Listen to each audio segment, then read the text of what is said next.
And we're live today. Here we are at the Gamers Channel.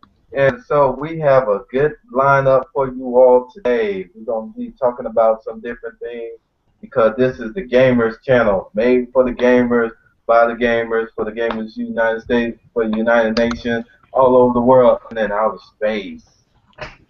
Yes, even in outer space. You know, some people in Mars play video games. I saw the name, the gamer tag. And so this episode, we're going to be talking about games, going to movies, DVDs, Blu-ray, blue screen, white screen, yellow screen, red screen, and vice versa, how movies went to games and things like that as well. And so we have a good panel, like we always do, with Sean Foreman Bigger. and Will Weiniger. It's a little late, but May the 4th have been with you people. Yeah, you're like 2 days late. Cinco de Hey. Mayo passed and everything. Hey, and today is Revenge of the 6th, okay? Because everyone's hungover.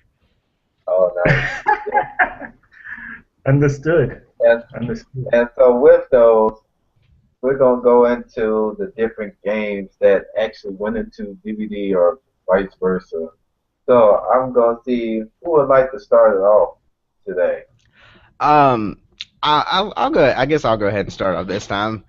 I guess the first thing to talk about were the two, or I guess you can call it the three original video games to go to the movies, which would have been Super Mario Brothers, rest in peace, Bob Hoskins.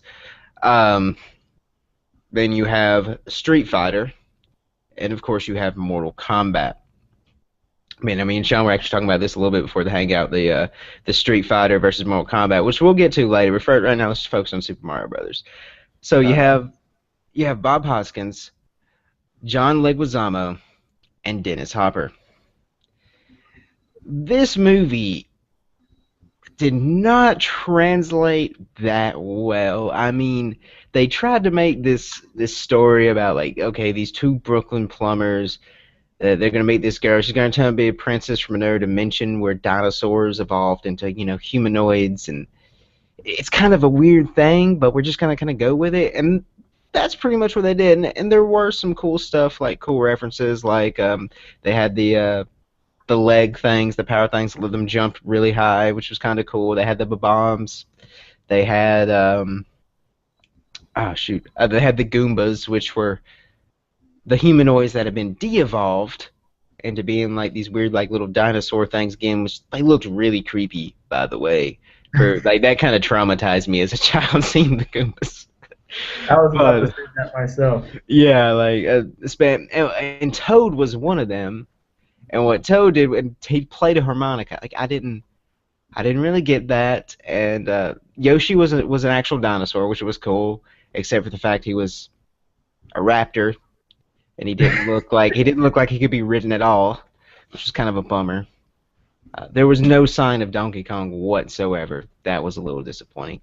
And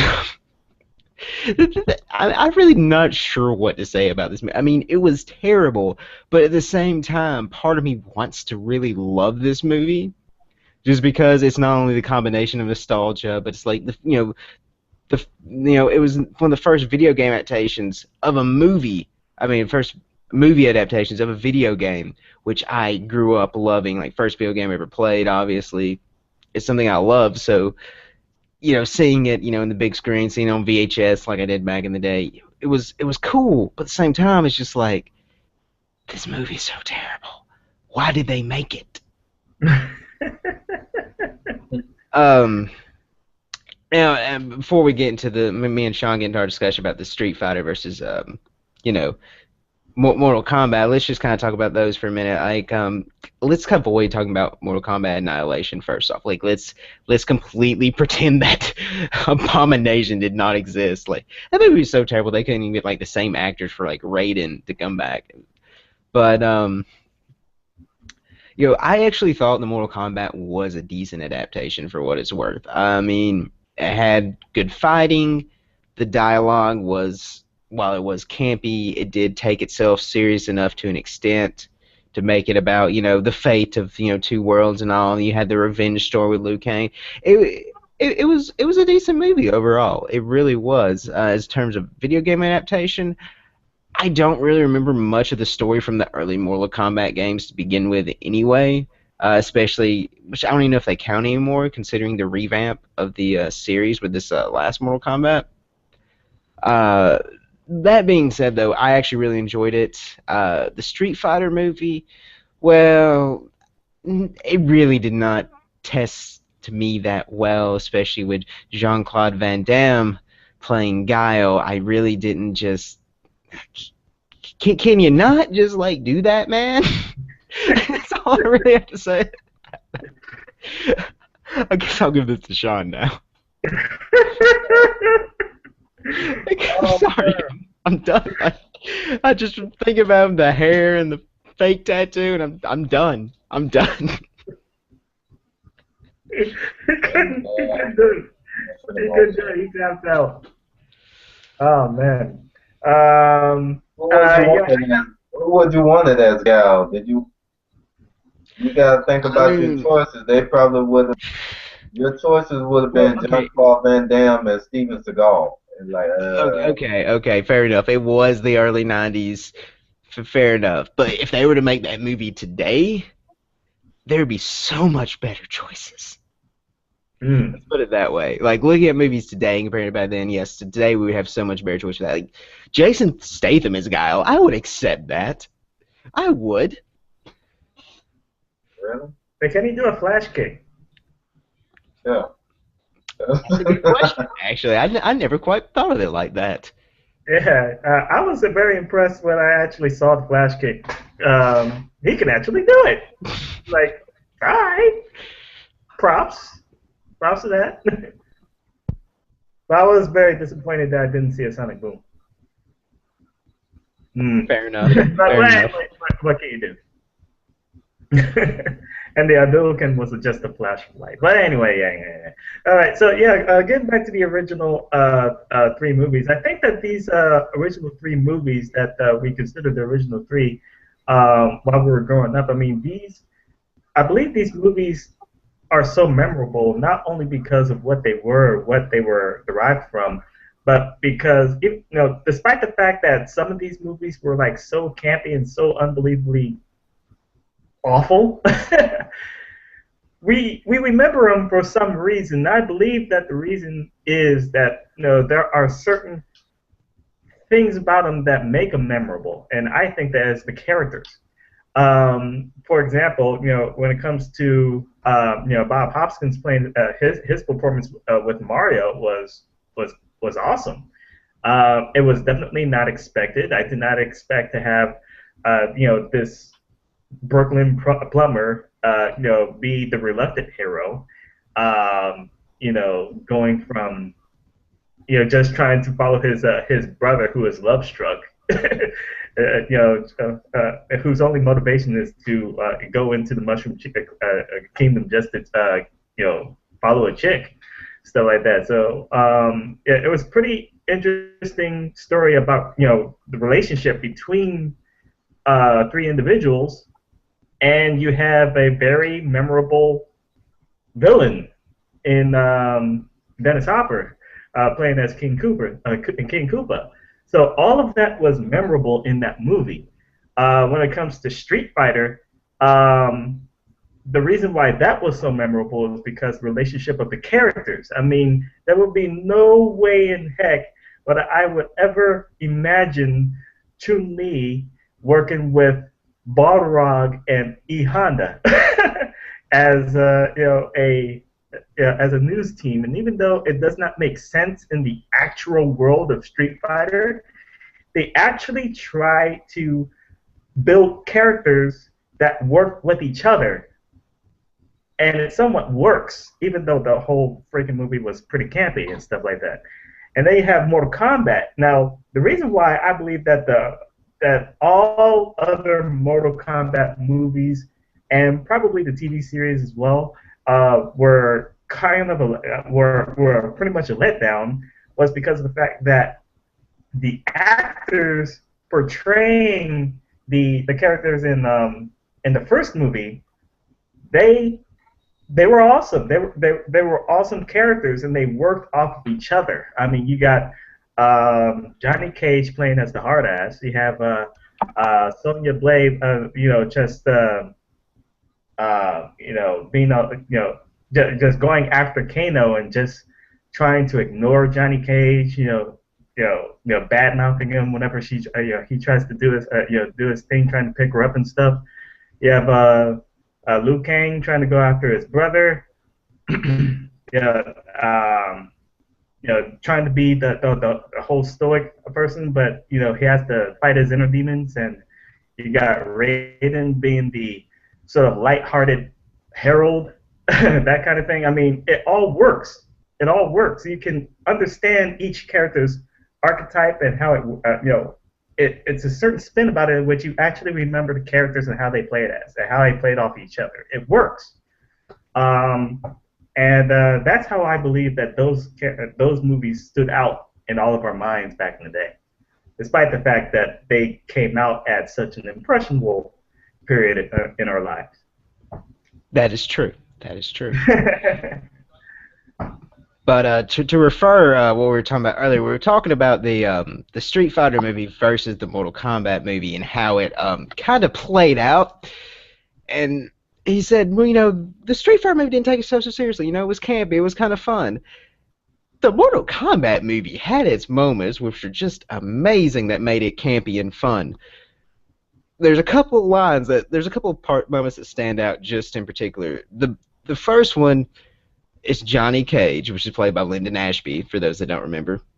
Mm-hmm. The dude broke his sunglasses, and he goes, "Those are $500, or was it $400 pair of sunglasses, asshole."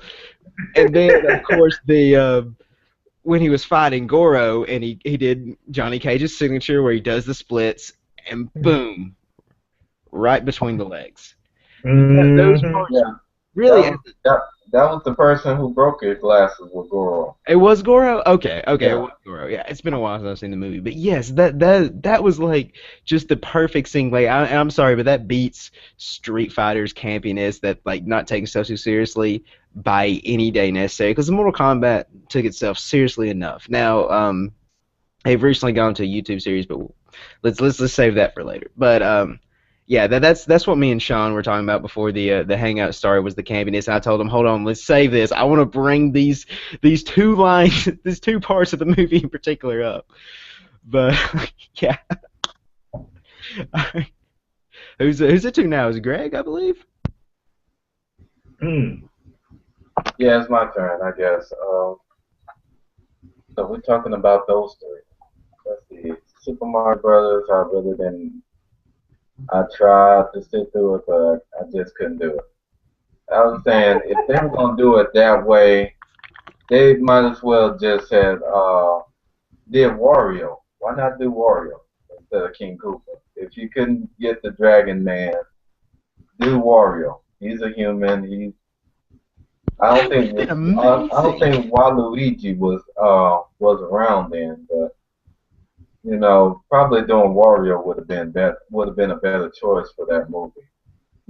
That would have been amazing. Street Fighter, I think. I don't know how to explain that one. That was it was just weird. It was like, I think, I don't know how to explain it. It's like the cast they chose, they did a pretty decent job most around. If I had to do something different, I would have picked two different people for Gal and M. Bison, because those were pretty much were the two main characters of the movie. Even though Ryu usually is the winner of the tournament in the Street Fighter series, because he won Street Fighter 1, the Street Fighter 1 tournament, Street Fighter 2 tournament, and the many phases of that. I'm not too sure if he won Street Fighter 3. But usually it was him winning the tournament. And so that was another thing. They have Ryu and Ken like these little outcast people that like the little side quest people. When in actuality, everybody else were the side quest people. Because when you had Street Fighter One, you had Ryu and Ken. Gal wasn't in the picture, and Bison wasn't in the picture. Sagat was in the picture because that's when he got his scar from the attack from his fight with Ryu. And so I was thinking like, yeah, the storyline it was okay, but it was like not authentic to Street Fighter. But out of the three, I would say Mortal Kombat was more authentic to the storyline because, of course, Liu Kang got into the tournament because his brother actually got killed. I think that was a little bit different from the actual Mortal Kombat was he found out he was killed before he actually joined the tournament. And let's see what else was there. I don't know. That was mainly those things. But the bad thing about Mortal Kombat and Mortal Kombat Annihilation was the horrible acting. I was like, wow, this. It would have been better if it was made like those old kung fu flicks where the people would talk and the mouth don't match the word. Or it'd be like, Kung Fu, I'm going to get you. My first thought was Kung Pao Enter the Fist. Your soul is mine.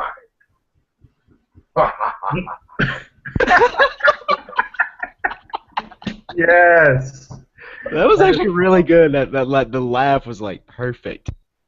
That was awesome. Yeah, you nailed it. You nailed it. Yeah, I actually think that you brought up a very good point because of the fact that, when Street Fighter 2 came out, that was the first time that a lot of the characters were introduced. I mean, besides Ryu, Ken Sagat, everybody else in the movie, Guile, Dhalsim, Chun-Li, E Honda, and all of the other people that they had in there, including the new challengers, except Fei Long, I don't think he was in there. These guys had their first appearance, in the world of Street Fighter 2. So it wasn't. They didn't really have a storyline in place that branched all of these guys together. So when this movie came out, they created relationships between the characters that did not make a lot of sense to the people who played the games, right? We knew, from what we know, from the canon that was created off of like Street Fighter 2 the movie, it was Ryu that was Ryu was sought after by M. Bison because of the hidden power that he had. He was fighting with the Dark Huddle, right? And then you had Ken trying to protect him, but then he ends up being the target in order to lure Ryu in. That's how he gets affected by the whole thing. And then Chun-Li and Guile are fighting to investigate the whole matter, while Chun-Li is after revenge for having her father killed by a bison and all that good stuff. I mean, this is the story. But unfortunately, none of that was read by the people who made the movie. They created like fake relationships across all of these characters, in which they had to fill in the blanks. I mean, they wanted to shoehorn all of these characters in this movie, and yet it just did not make any sense to the audience that was watching it. So, when it comes to Mortal Kombat had like a storyline in place that already encompassed everybody from the start. So they had a lot more to work with when it comes to making the movie, and it actually made sense to the people watching it, and the fans, fans of the games. Until Annihilation came along, and that's like, okay, we're gonna have this American Gladiator play Jax, whatever, we don't care. He can't. He's proven nothing of his acting ability, but we're gonna have him play Jax. It's cool. It's cool. But yeah, I thought wanted to sort of bring that up because Yeah, I think that that sort of thing is important. I mean, a movie is only as good as the source material. And Street Fighter back in the day did not have like incredibly good source material to work off of because the movie was not really established here. I mean, the whole canon was not really established here in America yet. So I guess the directors just didn't know what to do with all of these characters that were in the world, and they just had to include them all. I mean, what the hell was DJ doing in Shadowloo already? That's true. I mean, if you think about it, that does explain Super Mario Brothers as well, because I mean, there's still not really much of a canon for Super Mario Brothers. Let's be honest, but yeah, I mean that's an excellent point. Honestly, I mean that would explain Super Mario Brothers. That would explain Street Fighter. That would explain why Mortal Kombat was actually a decent movie, even though the sequel wasn't. Let's not talk about the sequel anymore. I'm sorry, I get upset when I think of the sequel. Just keep on bringing up that sequel, That man. script was it was so bad they couldn't even get the original actors for Raiden and Sonya Blade to come back. But they did get the actor for Johnny Cage to come back, whose name I just mentioned a while ago, completely forgot. But get him to come back, only to kill him off within the first like 5 minutes of the movie. Yeah. Damn. Yeah. Yeah. Okay. Your anger is understandable. Lyndon Ashby, that's his name. And like the only like actor that stayed the same is Robin Cho. I hope I'm saying that right. The guy that played the guy that played Liu Kang. That's the only actor that pretty much stayed the same. Mm. Yeah, I think. But then that's the other thing. If you go by the canon of Mortal Kombat, you knew Johnny Cage was gonna die on Well, part 2. yeah, but not within the first 5 minutes of the movie. I mean, come on. And he went out like such a punk too. Like they could have done something better.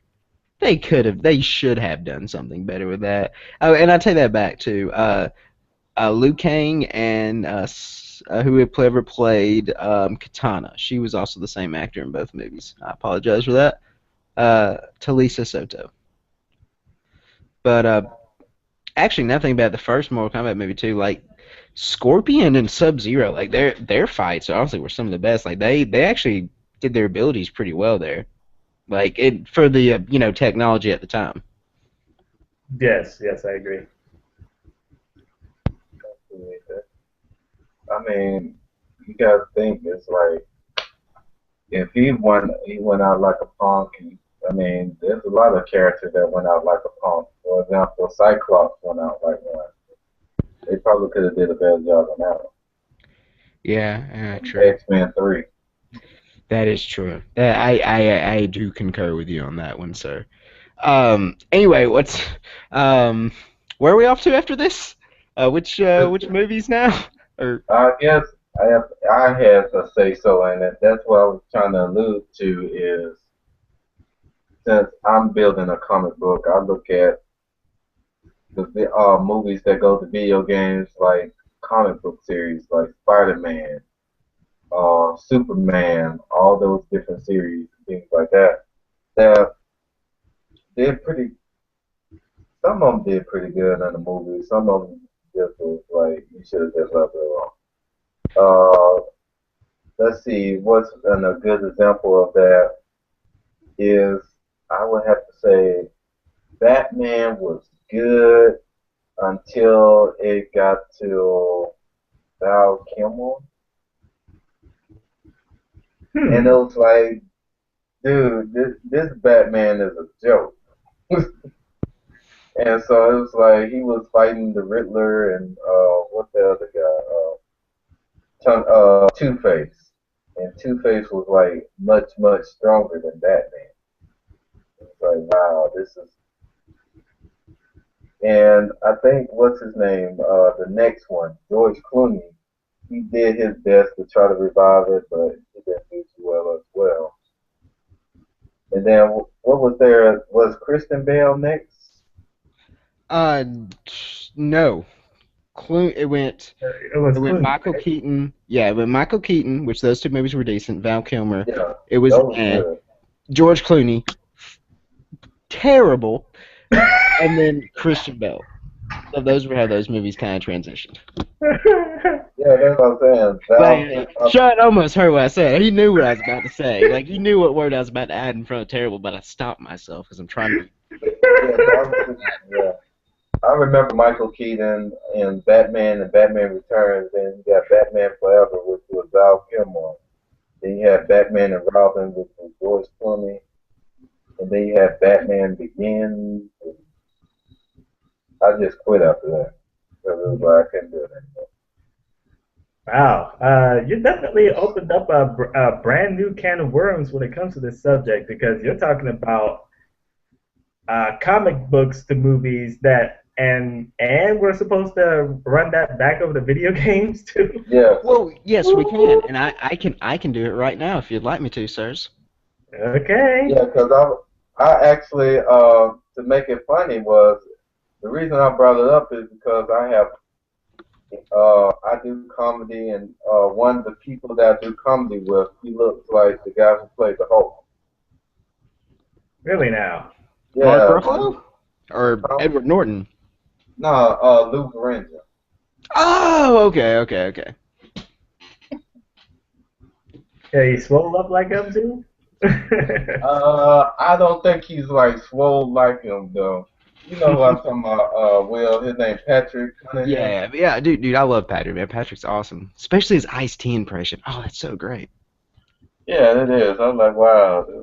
Yeah, it surprised me when I first heard it too. Like it blew me out of the way. I think it was the first night I met you. Actually, was the first night I met Patrick at that contest back in 2013. Yeah, so it was. I think those were different things as well with those as well, but it didn't make sense. I think there were like 3 different versions of the Hulk that were made. Actually, I think it was 4. One of them. I got this. I was really mad because it was a movie, and at the end, he fell off the helicopter and died. And I was like, this is the Hulk. Come on now. He has almost a good recovery rate as Wolverine. And you telling me he dies from falling off a helicopter? Are we serious? Are you talking about Ang Lee's Hulk? I think so. Yeah, I never saw that atrocity. I didn't have to. I just saw Ang Lee and I knew no. Sorry, I remember Godzilla. Like that's how I knew that. But you're right. Ang Lee's Hulk was terrible, which they sort of rebooted it with the Incredible Hulk, which had Edward Norton, and Marvel and Edward Norton couldn't really come to an agreement on money, which Marvel's always been really bad about. So they ended up getting Mark Ruffalo to play him in the Avengers, which he did a phenomenal job. I will say that. Yeah. But what was I going to say? Oh yes. I can actually connect the whole comics to movies to video games. I got this. And I'm gonna use my one example here because I actually bought this game. Let's go back to 2008. Iron Man, the very first Iron Man movie. Yeah. Now, this was a time when people were unsure of how it was after, Ang Lee's failure of a Hulk, Granted, the Spider-Man movies were doing okay, the X-Men movies were doing So like, all right, what are we gonna do here? How are we gonna make it up? It's like, let's get Robert Downey Jr. Let's do Iron Man. Well, they didn't say it like that, but you know what I mean. They got Jon Favreau to direct it. They got Robert Downey Jr., who's, if you ever watch his audition tape, amazing audition for Iron Man. But they get the Iron Man movie made, and of course they make a video game to go alongside it. Now, me being the nerd I am, or geek, whichever terminology you prefer to use, I guess geek would be the more appropriate one. I go out and buy the Iron Man game because it was like, I think at the time a new PlayStation 2 game was about $60, or it was $50, but because it was a movie to video game, it was about 30 or 40. So I bought it. Now, one thing about any kind of movie to video game, which is more here lately, it's been nothing but superhero games anyway, for superhero movies that get turned into video games. But it was about they're really short. And I don't know if it's just because they're rushed for time to get it to come out around the same time as a movie or like right before the movie, or if it's just because there's not a lot of content to work with because they can't really spoil the movie too much, but they do want to do something. you know, to add some kind of filler content, which they do add some. And honestly, I played the Iron Man game. It was a decent game. Like, it wasn't great. It wouldn't blow my mind, you know. Like I said, it was short, but it was fun. I had fun playing it. If I still had it, I'd probably go back and play it today, just because it was, you know, it was all around fun game. I enjoyed the combat system. The levels weren't really too challenging, you know, but they were fun. Um, and you know, honestly, I think that's kind of how it translates from movies to video games. More than likely nowadays, it's going to be movies to video games is usually going to be, it's going to be a superhero game. It's going to be a comic book. You know, it's going to be something like that. It's not going to be any kind of original something coming to a game, because they don't really make. I mean, they used to do that. I mean, look at was it one of the GoldenEye? GoldenEye was probably one of the best games for the N64 in terms of shooters, and it was based off a movie, and it was a great game. I mean, especially, you know, hanging out with all your friends on the weekend. What do? Go play GoldenEye. Go play Mario Party. Go play games like that. But GoldenEye was always on the list to play for at least 3 or 4 hours. And they did a real good job translating it. The story mode was, well, the story mode was like, it was short. It was a little challenging, but not too hard. And it just like everything else, they worked what they could, and the rest was just kind of had a little bit of filler, and that was it. And then the multiplayer is where they succeeded, though.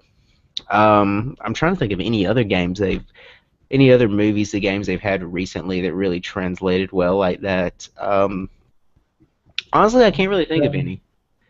How about King Kong? I'm sorry? King Kong. I own King Kong. It still felt a little short to me. It was fun though. I really enjoyed it. I liked how you switched up. It switched up from like a first-person shooter to then you got to do the third person. You got to play as King Kong, you know, killing all the T-Rexes and stuff like that. That was really fun.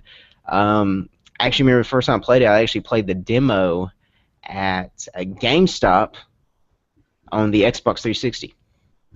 That's the first time I ever actually played it, was on that. And then I ended up playing it on I ended up buying it for, at the time, I did not have a PlayStation 3. I had a PlayStation 2, so I bought a PlayStation 2. It was really fun.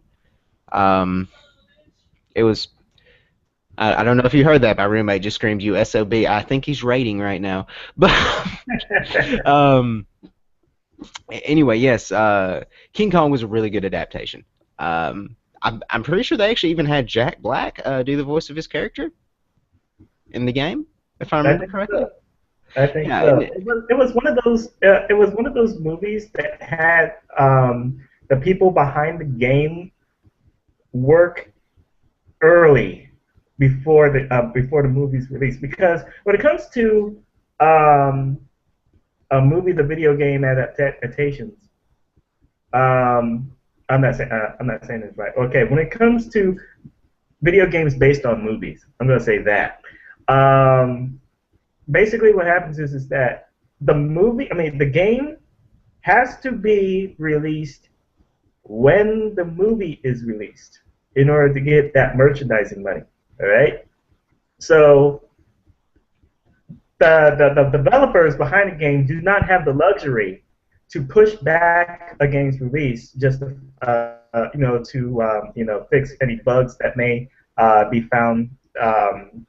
Like most games do. I mean, don't get me wrong. I mean, games are going to have bugs regardless, and no matter how game-breaking they are, the game's going to be released regardless.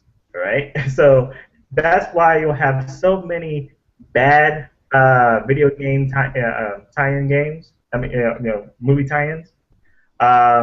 It's because of that. I mean, games must be released at the release date of the movie. Some games, like a couple of games that I personally worked on as a QA tester, I only tested for like 6 weeks. It was only available for QA for 6 weeks before the game had to be kicked out of the studio onto store shelves. So that's yes. That face that you just made is definitely understandable, and I was just going like, okay. I was looking at the database. It's like you released the game with this bug right here in the game. At least it wasn't Heartbleed. At least it wasn't that kind of bug. Oh my goodness. At least now we live in a world in which games could be patched, but back then, PlayStation 2 and backward, an update means a brand new game. Right? So, and most of these games don't have the budget for brand new games and stuff like that. So it's only games that have very deep pockets and actually start early in tandem with the movie. They're gonna come out like King Kong. I believe Avatar, not the last Airbender, but the other Avatar, the one with the blue cats. I never watched it actually. Huh? I never actually watched it. Yeah. Never seen Avatar. I've heard that also had like a similar development cycle, and even though its execution may not have been as good as King Kong, it was still a pretty tight, decent first-person shooter. It was just boring. Well, see, now I think about it too, King Kong was done by Peter Jackson, right? Yeah. The Lord of the Rings games, I actually never played. I played them over at a friend's house. I never actually played them. I never actually owned them myself, but they were okay in terms of like the story. Granted, they didn't necessarily have to work with the movie because you had the book for the source material. Yeah, that's true. So I mean, it was kind of but I mean, they were okay games. They weren't fantastic. Like some of the combos I remember were really fun to try and pull off. But yeah, that's yeah. Yeah, I agree. The first game I think you're probably talking about, the Fellowship of the Ring. That game, was probably they took a lot from the book instead of the movies. But from that game on, from Two Towers on, it was heavy. It was heavy on the movie because they wanted to tie in the full motion video in the movie and let it blend into the in-game graphics.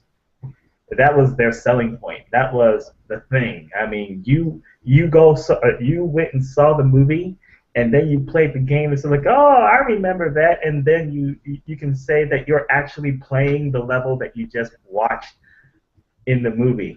That was their whole selling point. And for the most part, it was executed fairly decently because of the fact that they made the game simple. They made those games arcade style beat 'em ups with their own like skill tree level up system. So there was hardly anything to break per se, and they made it faithful to the source material. All right. That's all I have to say on that one. Greg, how about you take us on to the next topic of discussion? Let's see. I think those are the main ones. Actually, we're coming up on the end of the time one because it's been an hour. So, unfortunately, we had to close up on this one. But it was good talking about the different games.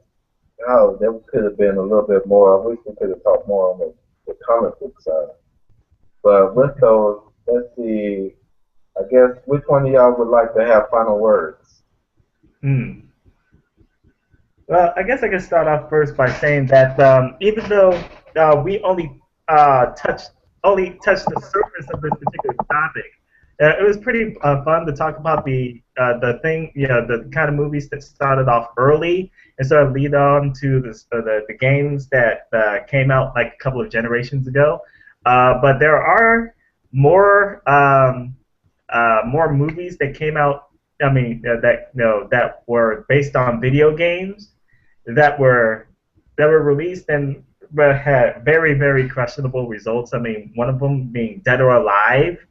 The one based on that fighting game with the blue ninja that kicks high. A lot of people say, yeah, that game. That was actually a movie, and it was terrible. I wish we had more time to talk about that and Resident Evil and Tomb Raider and all of these other game the movie adaptations. We'll probably do that in a future episode. And I just can't believe that Greg brought up the fact that there were also comic books to movies to games. That's also a brand new can of worms right there for us to discuss. We definitely want to bring this back in some way, shape, or form in the future. So yeah, stay tuned for that. And as for final words, I guess I'll just close it out by saying, hey, Sean Foreman here. Follow me at 5linkskage. And if you want to see archives of more episodes like this, you can follow any of one of us here or check out my archives over at blogslivefree.com. All right, that's it from me.